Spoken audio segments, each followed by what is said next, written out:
connaissez vos chiffres clés. Là, alors, je vais vous parler de ces chiffres que vous connaissez probablement.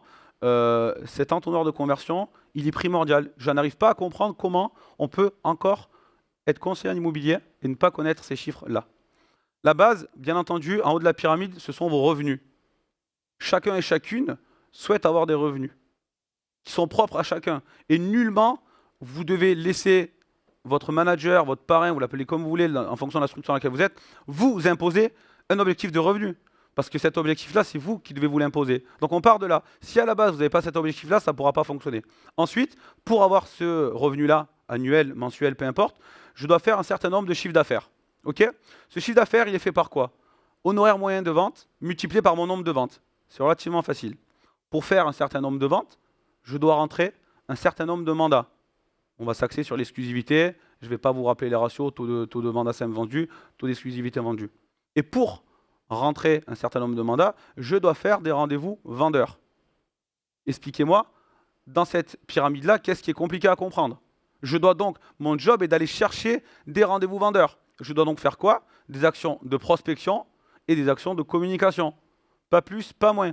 Aujourd'hui, on essaye d'expliquer que le métier a totalement changé. Mais il y a quoi qui a changé en fait ? On va chercher des personnes qui ont des projets de vente. Ils en avaient il y a 20 ans, ils en auront dans 20 ans, ils en ont aujourd'hui. Il y a des outils à disposition. Mais aujourd'hui, heureusement qu'on a besoin du conseiller immobilier local pour aller faire la transaction. Parce que la bonne nouvelle, sinon, c'est que c'est les informaticiens qui nous mettront tous dehors. Hein. Ils n'auront plus besoin de nous. Hein. Donc, bien entendu que le métier est le même. On doit être proche des gens, on doit être un acteur de proximité. Et ça, on verra tout à l'heure un petit peu dans les secteurs au niveau de la prospection. 3 chiffres clés que je vous invite à aller chercher et pas le faire maintenant, mais faites-le dès demain. Premier chiffre clé, honoraire moyen par type de mandat. Est-ce que vous avez pris un petit peu le temps de voir quels sont vos honoraires moyens sur des mandats simples et quels sont vos honoraires moyens sur des mandats exclusifs ? Vous verrez que naturellement, vu que le taux de conversion de l'exclusivité est beaucoup plus important, que vos taux et qu'on négocie moins une exclusivité, pourquoi ? Parce qu'on est dans la sécurité et la sérénité, que vos honoraires moyens sont bien plus importants. J'espère que ça sera encore un petit levier qui fera que vous allez tendre à ne travailler qu'en exclusivité. Deuxième chiffre clé, valeur d'un rendez-vous vendeur.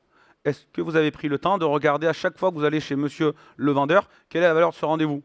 Vous prenez le nombre de rendez-vous que vous avez eu sur l'année, enfin vous divisez votre chiffre d'affaires par le nombre de rendez-vous que vous avez eu sur l'année, vous avez la valeur d'un rendez-vous vendeur. Et ça se quantifie en milliers d'euros, c'est hyper important. Et le dernier chiffre, qui est pour moi le plus important de tous, c'est le calcul de votre taux horaire. Le calcul de votre taux horaire, c'est votre levier d'activité.